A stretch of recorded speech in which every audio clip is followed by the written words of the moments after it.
Hey, this is BlaBlaSun. On today's show, first we're going to figure out what those mysterious blue flags on the world's best beaches are all about. And right after that, we'll dive into the hottest and craziest news from the Riviera Maya this past week. Let's go. Ever noticed a blue flag like this at the beach? Do you know what it actually means? Well, it all started in France back in 1985. It was a response to coastal water pollution. Basically, the government's way of motivating everyone to make the beaches cleaner and better.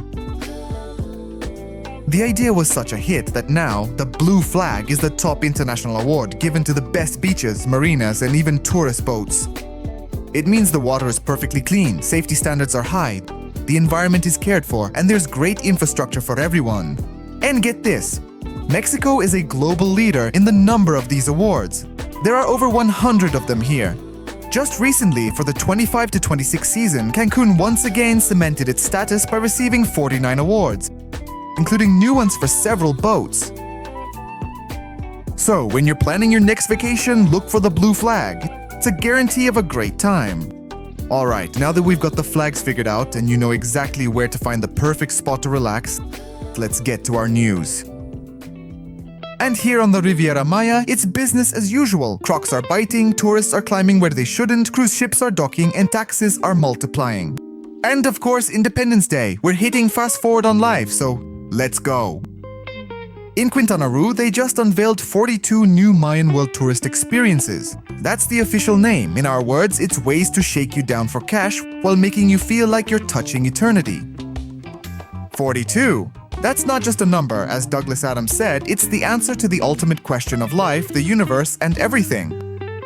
They've got it all: spiritual rituals, jungle tours, cooking masterclasses, Mayan dances. Just imagine, you arrive as a tourist and leave as a shaman who can cook a mean enchilada. To Shaman Steve from Ohio, we see you. But seriously, it's cool, because the Riviera Maya isn't just about lounge chairs and open bars, it's about real cultural heritage. Then again, after 3 tequilas, every tourist starts to think they're a part of that heritage too. The world's largest cruise ship just arrived in Cozumel. In 1 week, it brought 6,500 passengers. That's like suddenly unloading a small city onto the island. The ship is so huge, it has its own streets, parks, and even a pizzeria inside. Which means you can sail to Mexico and never leave the ship. Why sail to Mexico then?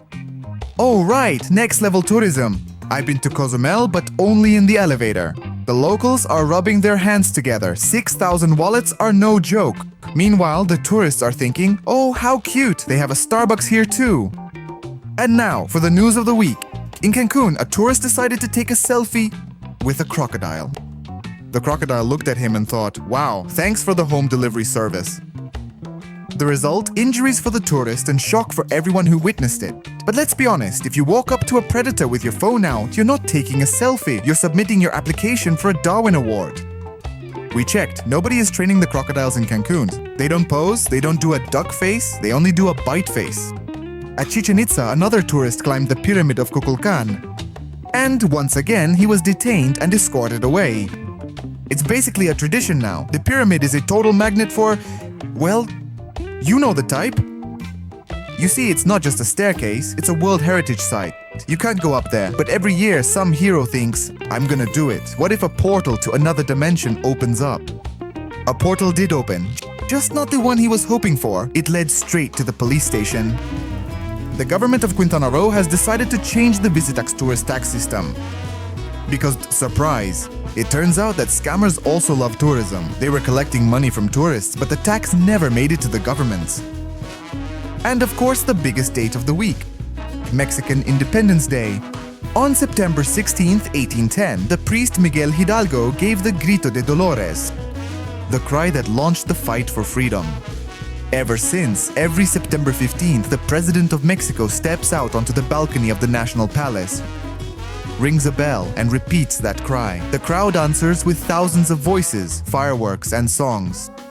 This isn't just a holiday, it's the day the whole country remembers that freedom isn't an abstract idea. Freedom is dancing to mariachi music with a chile en nogada in your hand. So if you're in Mexico and suddenly hear shouting and explosions at night, don't panic. It's not the apocalypse, it's a party. Welcome to a reality where even independence is celebrated with fireworks and tequila. So that's our news. Experiences are multiplying. Cruise ships are docking, tourists are getting bitten. I mean, sorry, crocodiles are biting, taxes are mutating, and the country is celebrating freedom. This was the Caribbean. We'll be in touch. Subscribe, leave your thoughts in the comments, and please don't take selfies with crocodiles. Although if you do, send us the video.